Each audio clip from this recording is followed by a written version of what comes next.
Maybe you can adapt the activity with different learners, different groups. Certainly, we have to take into consideration, right?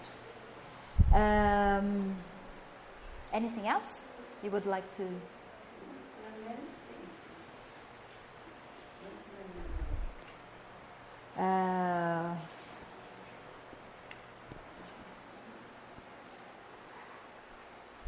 And then I told you, let's see what we have here. He mentions that the benefits of using games in class can only be seen with groups of young learners. True or false? False. If I was teaching my students, I would ask them to tell me if this is true or false. Oops. If this is true or false, using this. Are you familiar with this? Are you familiar? They're going to tell me. Yes, no. Yeah.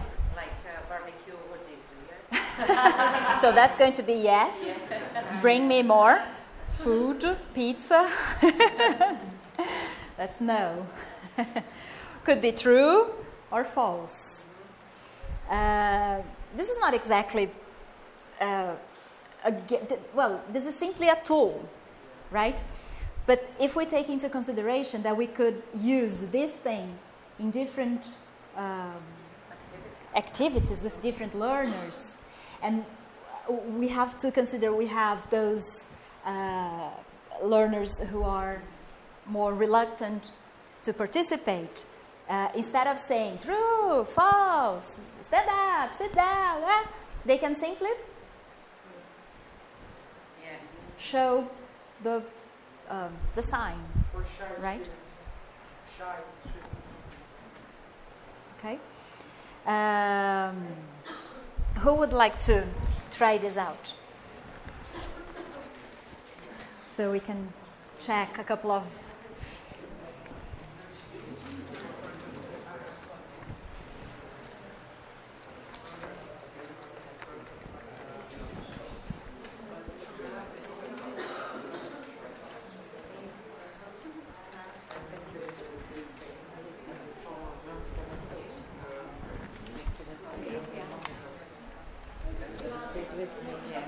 Because you have to say all the time. The person is reading something.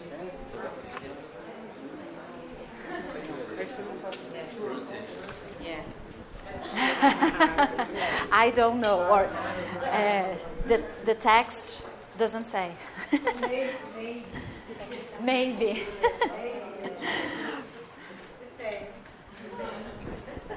I'm sorry, how long did you take to do all of these signs? 7 years.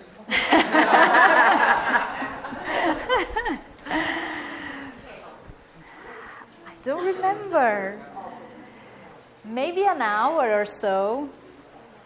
I used to have more, but I think it took me an hour, you know. But again, it always depends, right? If you think, if you have groups and you think it's a good idea, then I'm going to show you a couple of books in which we can take ideas from, right? The thing is, I told you in the beginning that I don't believe that in recipes, the recipes work if we take the recipe and we follow that step by step, literally the way it's there. But then when you have those books, 100 ideas for pronunciation, and you can adapt, and we know how we can adapt, having in mind those aspects that we mentioned. I mean, you can use the same material many times, right? So, if you have the true or false, the benefits of using games in class can only be seen with groups of young learners. Ooh. Do you agree? It's false? Yeah? Excellent. But as we have here, the teacher's attitude and their own belief of a game affect the learner's response? You are very good. Do you agree? That's true? If we don't believe, it's not going to work. The same thing, if you're not comfortable doing something, if you're not comfortable with the signs, don't do it. Come up with something different, right? We need to be, we need to feel we are okay doing what we are doing. There are circumstances in which the teacher should not use games in the classroom.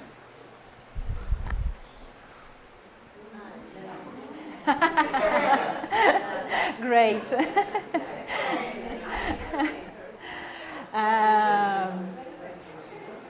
True?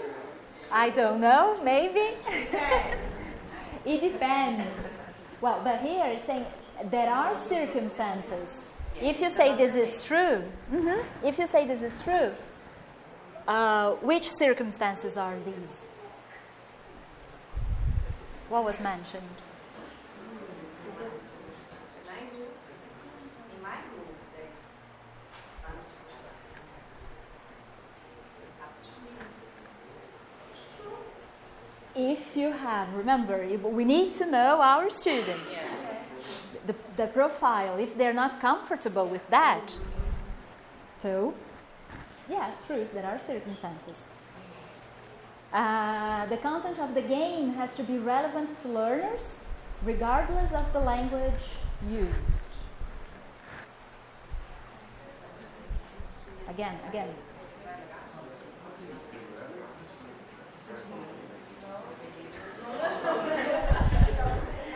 The content of the game, regardless of the language.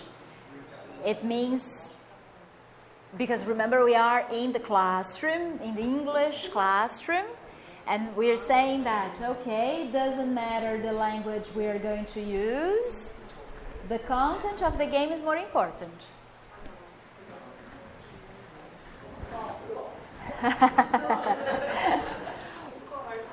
Why? Why false?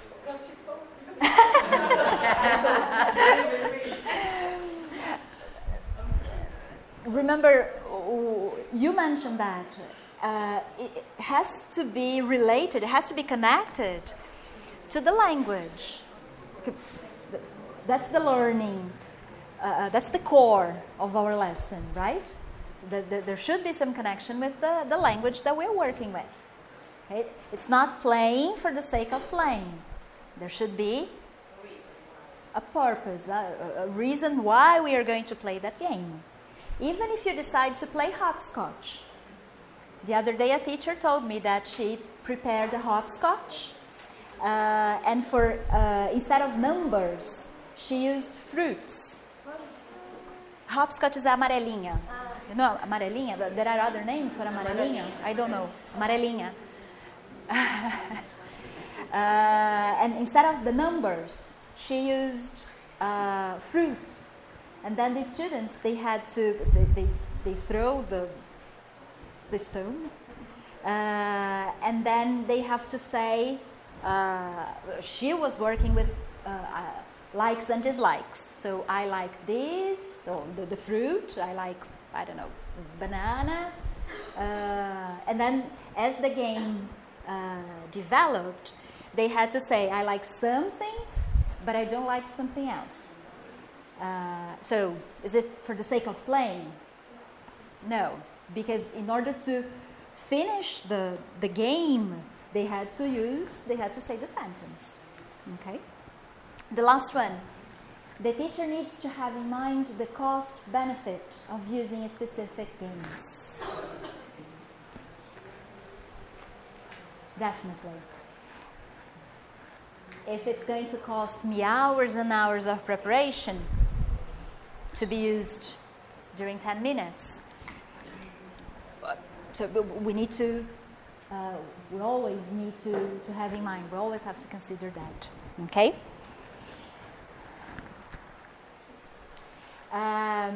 Still thinking about the metaphor of the recipe and the ingredients that we had, the berries that we had, I have in mind that we are preparing this.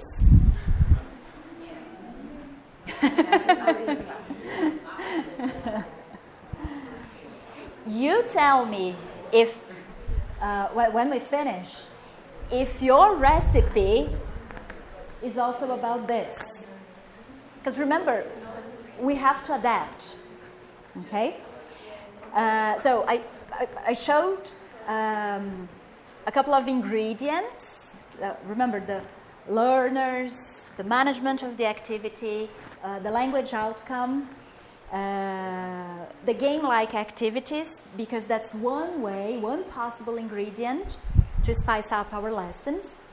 And I'm going to show you the other ingredient now, a very important ingredient, that is creativity. Because we want to prepare this. Let's see if we can get it.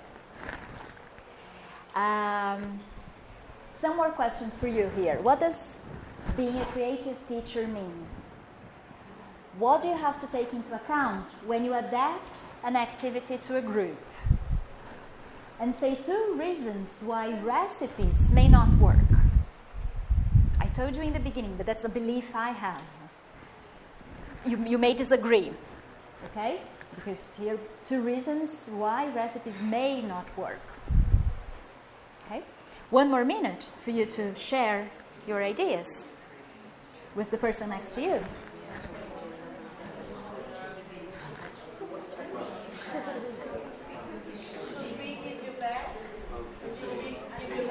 Would you like to keep it? I like to keep them all, so I can use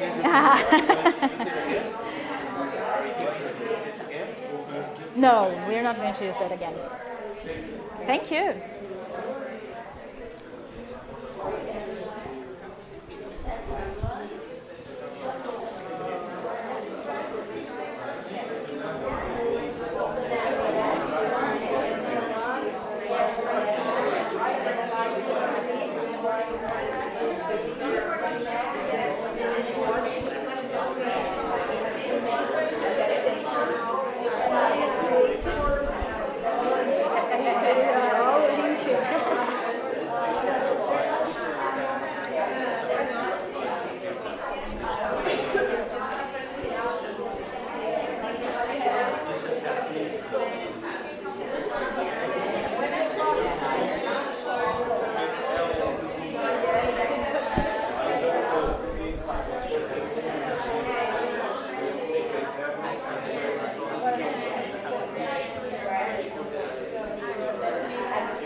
Okay?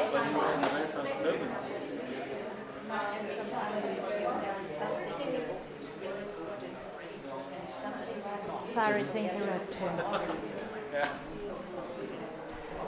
Who would like to share a couple of ideas with us? We think that number 1 is related to number 2. Mm-hmm. To be a creative teacher, you have to be able to adapt whatever you have in mind to your students. Mm-hmm. Mm-hmm.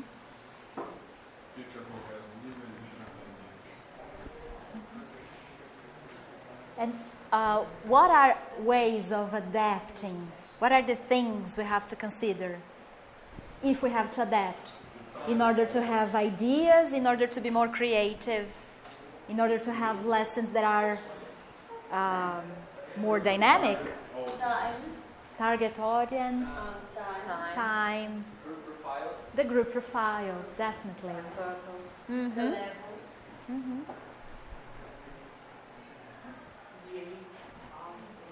Would you say that recipes don't work? Recipes for the classroom may not work. Do they work? It depends. Yes, it depends. I used to stay 5 hours with a group of kids, so I didn't have time to wait for the group to eat and eat at the end of the day. So it depends how many. That's the circumstances in which you are going to say, yeah, I can use this. I could work the whole week. Mm-hmm. Mm-hmm. Recipes are great to give a first idea. I'm not always so creative. I feel comfortable to have something which helps me thinking around and going beyond. Exactly. That's where we can get the ideas, the new ideas, right? So you read and you say, this is a very nice idea, very good game. But I have to change this part because I'm not going to ask my students to stand up and move around. So I'll have to adapt. But the idea is still there, right? Just the ideological against recipes. Well, again, I know that you are very comfortable and I know that you like talking to the people next to you. So if I were teaching my own students, I was going to group them in different groups. I'm going to show you 2 possible ways to do that, but I'm not going to do this with you, okay? Unless you tell me you want. I know. So I'm going to show you, okay? Can I have just like volunteers to... Another thing that you can do is, if you have these things in mind, you can ask the students to help you do it. Oh, definitely. Have you tried grouping students with a piece of string? Are you familiar with this? You're going to tie them up, all of them. You see that it's quite long, right? Do you need help? Yes, please. Can I have some more? What should I do? Just hold your head? Hold the... The 2? No, only one. Only one. I think I would need 3 more people to... Only to demonstrate. I'm not going to change... Say anything, right? No, you don't have to say. And you're not going to move places. Just Hold your choose... Yeah. Go this way. Should we go there? Here. Oh, yeah. Better. One more person here. Just to demonstrate. Don't worry. So if I have 4 students, that's what I need, right? If I have 10 students, I'll need 5 pieces, okay? Because I want them to work with different people, right? You see that they have, each of them has one end of the string, right? And then when I do this, we have new pairs. So you work again. Okay, that's a way of... Thank you very much. They don't know what you were about to do. So you just ask them to hold the end and then you say, now you have new pairs. Now you have new pairs, and let's work now, right?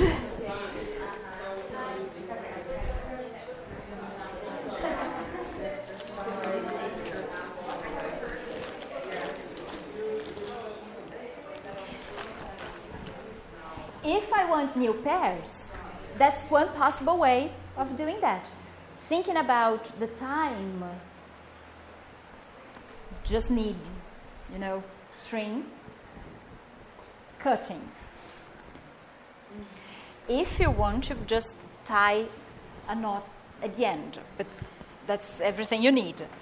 If I want to suggest group work, but again, I don't want them to work with the person they've been working with, the same people, you know, they are always together. There are times that we want them to change, right? It's another idea. I have postcards. Remember postcards? Yes. I'm the person who still sometimes buys postcard. And then you just cut the postcard like this, you know, the triangles. You give one piece to each student, but not like this. This is only a demonstration, right? And then you ask them to stand up and find the group, because they have to, just like a puzzle, they have to put the pieces together. Let's see if we have here. No. Again? No. Here. Oops. I cannot see. Yeah. I think it's, well, anyway, it would take us, I think, we're not the best at puzzles. But anyway, then they have to find the group by putting the pieces together. Okay, they say, okay, in this case I'm working with groups of 4 students. Okay, so the 4 of you work here. Okay, you can cut in 3 pieces. That would be okay too. All right, so that's a different idea to. It's material in the sense that once you do this, this is something that you can use. You can use with young learners, you can use with teenagers, with adults to change the patterns of interaction, right? Picture. You know, they put the picture together, describe. They can describe the picture, definitely. If you are teaching adjectives or how to describe places, that's a way. That would be the follow-up, right? And those are the best activities. You use for one thing, but then you have a follow-up to do something else, right? First, each piece, and then let them put together and describe. And describe it, definitely. Activity number 2, if we're working with wood, you can say, would you like to go to this place, or where is it? You can exploit a bit the picture from the postcard and say, where is it? Would you like to go? Right?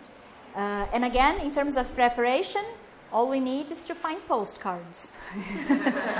That's probably probably the most difficult thing, to find the postcard nowadays.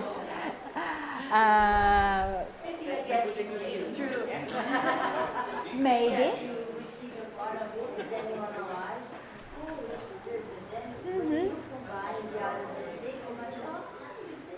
Exactly. For a guessing game before putting the pieces together. Sure, excellent. So you see, that's why I don't believe in recipes, because look how many ideas we've just had. Just because I showed you, I use this to group my students. But there was one additional recipe. But you see, there are so many ideas. Okay, yeah, that's my recipe. But at the moment I share the recipe with you, you are going to change. And then we are going to have something different. Does it make sense? Yeah. Yes? It's always good to have a start. Yes? Mm-hmm. But sometimes we don't have time for it. Just a start. Yeah, definitely. So remember that we are trying to prepare this, right? Let's see if we can get there. Are we going to eat that? Oh, I wish.